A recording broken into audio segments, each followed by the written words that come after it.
দর্শক বন্ধুরা, এনারা আছেন বেশ ভালো। মমতা ব্যানার্জি রাজনৈতিক পার্টি তৈরি করেছিলেন না সার্কাস পার্টি তৈরি করেছিলেন এখন বোঝা যাচ্ছে।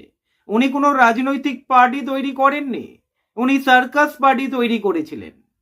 কোনো রকমে হয়তো ক্ষমতায় চলে এসেছিল, একটা ইস্যু পেয়েছিল, নন্দীগ্রাম ইস্যু। সেই সময় সিঙ্গুরে কারখানা হতে দেয়নি, চিবিয়ে খেয়েছিল। আর কারা কারা ছিল আপনারা জানেন। আর ক্ষমতায় চলে আসার পরে লুটে পুটে খেয়েছে।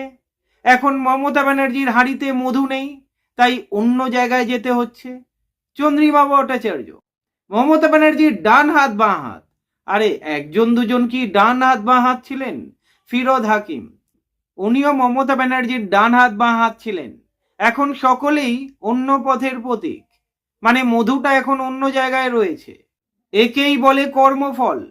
মমতা ব্যানার্জি যে রাস্তা দেখিয়েছেন, এখন আপনারা দেখতে পাচ্ছেন কারা কারা নতুন তৃণমূলে যোগদান করছে।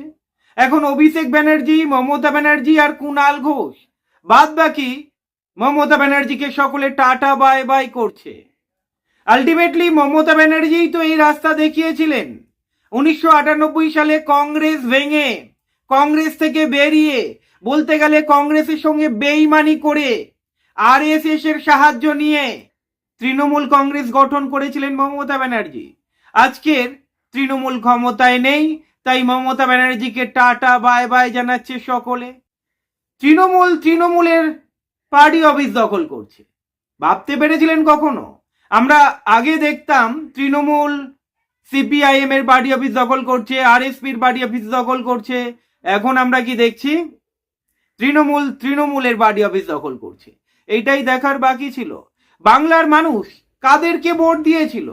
এই যাত্রাপাটি দেখার জন্যে, এই নাটক দেখার জন্যে বাংলার মানুষ কি এনাদেরকে বিধানসভায় পাঠিয়েছিল?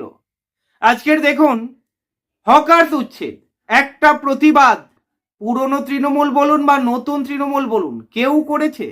নাকি সকলেই এখন বিজেপি ঘেঁষা হয়ে গিয়েছে? মানে বিজেপির তোতা পাখি, বিজেপি যেমনটা বলে দেবে তেমনটাই বলি এনারা বলবেন। আর ঋতব্রত সম্বন্ধে কিছু বলার নেই। দেখুন, মমতা ব্যানার্জি যেই পথ দেখিয়েছেন, ঋতব্রতরা ওই একই পথে হাঁটছেন। মমতা ব্যানার্জির এখানে কোনো দোষ নেই। আসলে গাছ যদি খারাপ হয়, ফল তো খারাপ হবেই। আপনাদের কি মনে হয়? কমেন্ট করে জানাবেন। ভালো থাকবেন।